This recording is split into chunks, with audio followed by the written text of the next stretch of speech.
Pushpa impossible serial के सभी fans को मेरा नमस्कार। तो फ्रेंड्स, आज की कहानी भी काफी अच्छी है क्योंकि पुष्पा मुंबई लौट आई है। तो पहला सीन यही है कि पुष्पा मुंबई लौट आई है, यानी कि अपनी चौल में लौट आई है। ऑटो जैसे ही आके चौल में रुकती है, राशि दौड़ के आती है। लेकिन राशि के पीछे पीछे अश्विन, दीप्ति और चिराग भी आते हैं और वो हैरान हो जाते हैं पुष्पा के दोनों हाथों को देखकर। पुष्पा के दोनों घायल हाथों को देखकर बच्चे सहम जाते हैं। फिर पुष्पा जो है सारी कहानी बताती है कि किस प्रकार वो पाटन से रानकी और बावरी गांव गई और किस प्रकार से शेतलवाड़ ने उसके साथ चाल चली, उसे जशोदा बनाया, कैसे उसका किडनैप हुआ। यानी कि वो रानकी गांव में घटने वाली हर एक घटना को बताती है और बच्चे जो हैं एकदम से सैड हो जाते हैं। तो राशि पूछती है कि मम्मी तुझे बहुत दर्द हो रहा होगा, तू इतना सारा दर्द कैसे सह रही है। तो पुष्पा कहती है ये दर्द तो कुछ नहीं है, तुम लोगों को देखकर ही कम हो गया। पर मैं सोच रही हूँ कि मैंने अपना जमा जमाया टिफिन सर्विस के बिजनेस को किनारे करके मैंने पटोला के जिस काम को हाथ में लिया, उन बहनों को साथ जोड़ा, महिलाओं को जोड़ने के लिए रानकी गांव तक गई, पाटन तक गई और कुछ नहीं कर पाई। और अब ये हाथ इतने घायल हो गए, पता नहीं क्या कर पाऊंगी। अब तो मैं टिफिन सर्विस के लायक भी मेरा हाथ नहीं रहा, ना जाने मैं कब अब फिर से सब कुछ पहले की तरह कर पाऊंगी। तो इस पर चिराग, राशि, दीप्ति लोग कहते हैं इसके लिए तू मत घबरा मम्मी, ये सब कुछ करने के लिए हम लोग हैं। लेकिन तू जल्दी से ठीक हो जा, क्योंकि तू जब तक इस तकलीफ में पड़ी रहेगी हमें भी तकलीफ होता रहेगा। और फिर मास्टर जी कहते हैं कि पुष्पा तू सब कुछ हो जाने दे, हाथ घायल हुआ, वीरेन ने क्या किया, सब कुछ हो जाने दे, लेकिन एक चीज मत होने देना, तू अपने हौसलों को कम मत होने देना। अगर तू अपने हौसले मजबूत रखेगी ना तो सब कुछ पहले की तरह हो जाएगा। तो दीप्ति कहती है मास्टर जी बिल्कुल ठीक कह रहे हैं माँ, आप अपने हौसलों को मजबूत रहने दीजिए, उसे कमजोर मत कीजिए। अब आगे की कहानी में दिखाया गया है कि जुगल को घनश्याम मिल गया है, वही घनश्याम जिसने गोरस मशीन को में लोखंडे ब्लेड लगवाया था और नाटिका के दौरान, जन्माष्टमी की नाटिका के दौरान पुष्पा का हाथ घायल हो गया था। तो वीरेन का इसने क्यों साथ दिया, कब दिया, कैसे दिया, इन सब बातों को पता करने के लिए जुगल सतलवार जो है घनश्याम को एक जगह पे लाके बांध देता है ताकि उससे पूछताछ कर सके। और इसी बीच उसे फिर से पीछे की बातें याद आती है जब सुप्रा भी पटोला वाले मुहिम को चला रही थी और वीरेन भाई ने उसके पूरे घर को घेरवा दिया था और लोग, बहुत सारे लोग मशाल लेके आ गए थे उसके घर को घेरने के लिए। और फिर वो अकेला ही निकल पड़ा था उन लोगों से लड़ने के लिए। उन लोगों ने काफी काफी मुश्किल में डाल दिया था जुगल को। कई लोग थे सामने मशाल लेकर और जुगल अकेला था, लेकिन जुगल के साथ अगर कुछ था तो वो सुब्रा का साथ और उसके अपने हौसले। और अपने हौसलों के दम पर उसने उतने सारे मसालधारियों के साथ लड़ा था और पूरी हिम्मत से लड़ा था। और सुब्रा ने कहा था कि जब तुम उनसे लड़ना भी, मुठभेड़ भी करना, तो अपने दिल और दिमाग को मजबूत रखना। और वही काम आया, बहुत दिमाग लगा के उसने उन सारे मसाल लिए लोगों को धाराशायी कर दिया। और इसी बीच जब गाड़ी से इस नज़ारे को देखने के लिए वीरेन से तलवार आता है तो वो देख के हैरान हो जाता है कि इतने सारे मशालधारियों को उसका छोटा भाई जुगल धाराशायी कर चुका है। और फिर उस समय जुगल भी जो है वो धमकी देता है वीरेन शेटलवार को कि आप जो हमारे मुहिम के खिलाफ इस तरह का काम कर रहे हैं ना वीरेन सेतल भाई, आपको एक दिन ये बहुत महंगा पड़ेगा। आप क्यों नहीं हमारे मुहिम को, हमारे संगठन को आगे बढ़ता हुआ देखना चाहते हैं, सिर्फ इसलिए ना कि आपकी सत्ता खत्म ना हो जाए। एक दिन आपकी सत्ता खत्म होगी वीरेन भाई, क्योंकि चालबाज लोगों की सत्ता ज्यादा दिन तक नहीं चलती है। और फिर वो वीरेन को मारने के लिए भी हथियार यानी कि लाठी उठाता है, लेकिन बीच में शुभ्रा आ जाती है और शुभ्रा उसके हाथ से लाठी यानी कि डंडा ले लेती है और कहती है कि वीरेन भाई आप यहाँ से चले जाइए, वरना कुछ ना कुछ यहाँ पर हो जाएगा। और हाँ, आप जितना ज़्यादा हम पर जुर्म करेंगे, आप जितना ज़्यादा हमारे मुहिम को रोकने की कोशिश करेंगे, हमारा मुहिम उतने ही मजबूत होगा और हमारा संगठन उतना ही बड़ा होता जाएगा।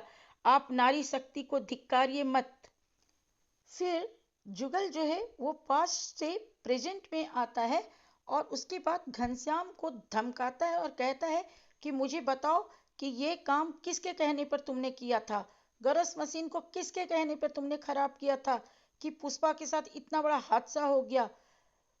जुगल से डर कर अपनी सच्चाई वो घनश्याम जो है उगल देता है और घनश्याम जुगल को बताता है कि किस प्रकार वीरेंद्र सेतलवाड़ ने उससे ये काम करवाया था और किस तरह से उसे लालच दिया था और उसके वीरेंद्र सेतलवाड़ के कहने पर किस प्रकार उसने गोरस मशीन में लोखंडे ब्लेड लगाया और प्लान तैयार किया और उसे किस तरह से वीरेंद्र सेतलवाड़ ने दो प्लान दिया था। प्लान ए कि अगर तुम नहीं पकड़े जाओगे इस काम के बाद तो इस गांव को छोड़ के कहीं चले जाना, और प्लान बी कि अगर तुम पकड़े जाओगे तो तुम्हें कोई मनगढ़ंत कहानी सुना देनी है और कहानी में तुम्हें सारा इल्जाम अपने ऊपर ले लेना है।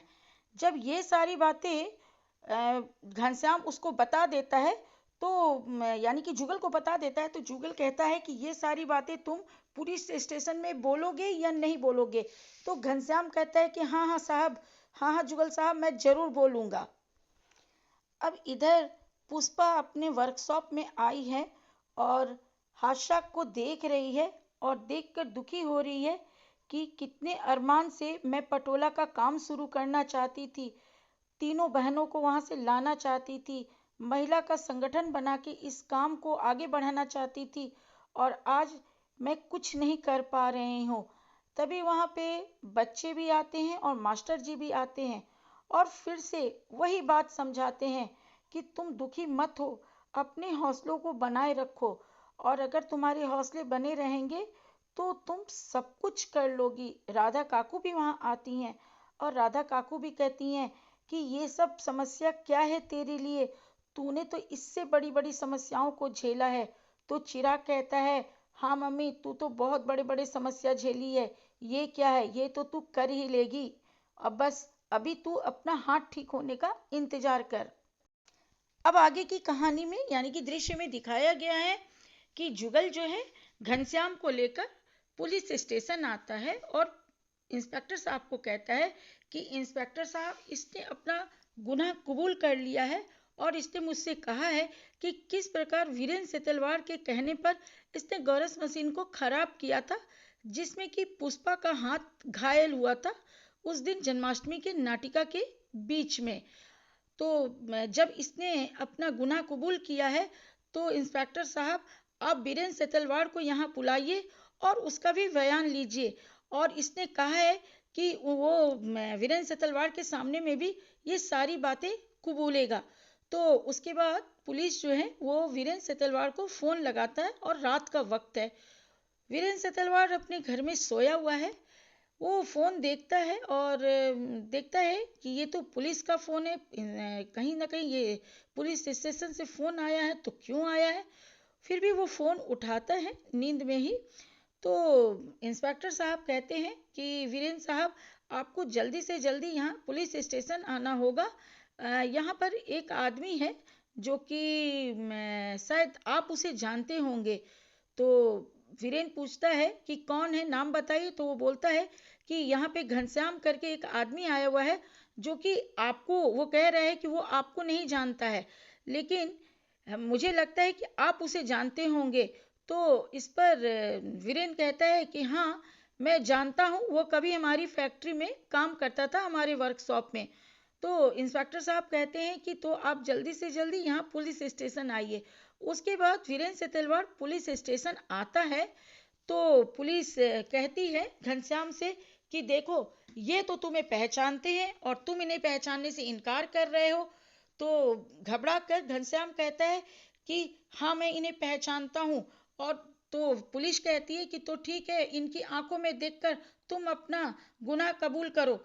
तो वो जो घनश्याम है वो वीरेंद्र सेतलवाड़ की आंखों में देखता है और बात पलट देता है और कहता है कि मैं इनको जानता हूँ, मैं इनके ही वर्कशॉप में बहुत पहले काम किया करता था और एक बार मैंने इनके यहाँ से 2 ठो पटोला चुरा लिया था कुछ पैसे बनाने के लिए और पकड़ा गया था, तो साहब जी ने यानी कि वीरेंद्र साहब ने मुझे अपने वर्कशॉप से निकाल दिया था। और तभी से मैं सोच रहा था कि जब भी मौका मिलेगा मैं बदला लूंगा। और जब मुझे उस गौरस मशीन को खराब करने का मौका मिला, तो उस दिन उस मशीन को खराब करके और पुष्पा जी का हाथ घायल करवा के उस नाटिका के बीच में मैंने वीरेंद्र साहब से अपना बदला लिया था। जुगल को जरा सी भी उम्मीद नहीं थी कि पुलिस स्टेशन में वीरेन भाई के आने के बाद घनश्याम अपने पूरे बयान बदल देगा।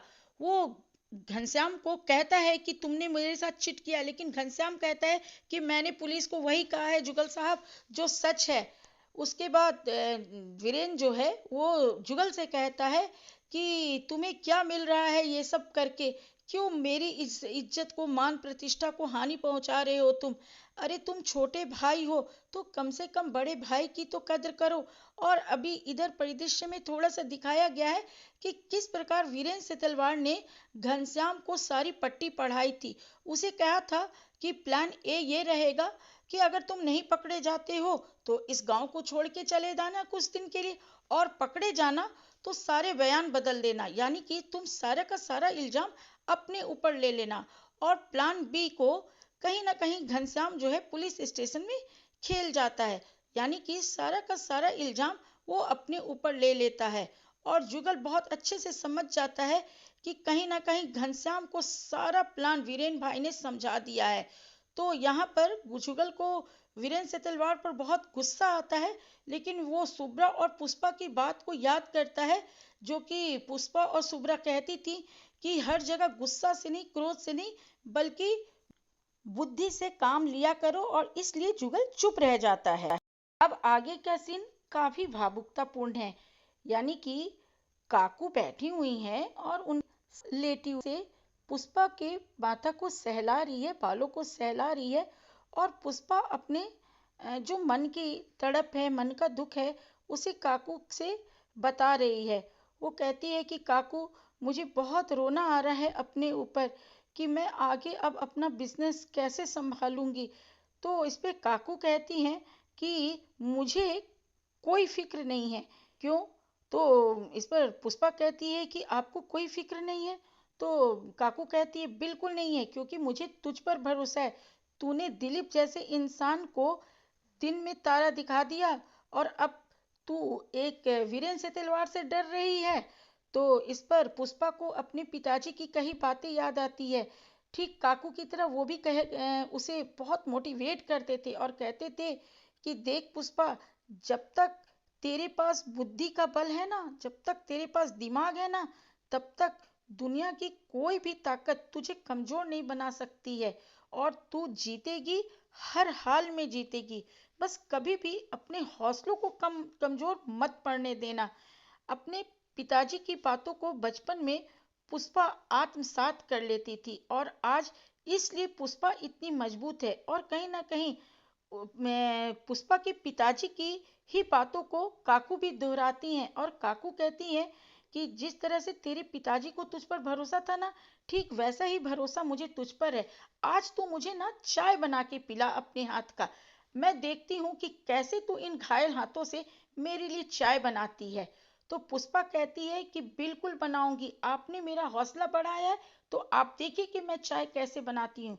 और उसके बाद पुष्पा जो है काकू के किचन में जाती है और अ, ऐसे चाय बनाती है। बस वहां पे काकू खड़े होकर उसे चाय बनाने का, यानी कि चाय बनाने से संबंधित चीजें कहाँ कहाँ रखी हुई है, कहाँ चाय पत्ती रखी हुई है, कहाँ दूध रखी हुई है, और ऊपर में चीनी कहाँ पर है, ये सारे इंस्ट्रक्शन देती हैं, मतलब उसे जगह बताती हैं। और पुष्पा जो है दोनों घायल हाथों को, यानी कि उन घायल हाथों को बहुत ट्रिक से काम लेती है, और काकू के लिए चाय बनाने में सफल हो जाती।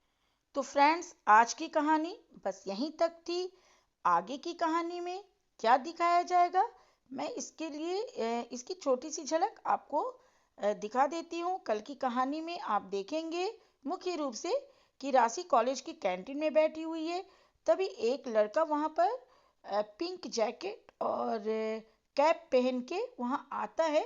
वो पीछे से कैप पहना हुआ है, उसका चेहरा नहीं दिखाई दे रहा है।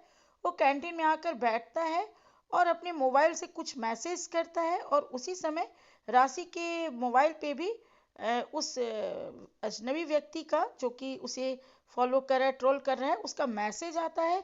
और राशि को शक होता है कि कहीं ना कहीं वो पिंक जैकेट और कैप वाला ही लड़का मुझे मैसेज कर रहा है। और राशि इस शक पर उस लड़के के पास चली जाती है और उसका कैप हटाती है और सामने उसका चेहरा देखकर हैरान हो जाती है। तो वो कौन है, क्या है, ये सारी बातों को हम लोग कल के एपिसोड में देखेंगे। आज के लिए फ्रेंड्स बस इतना ही। Bye bye friends.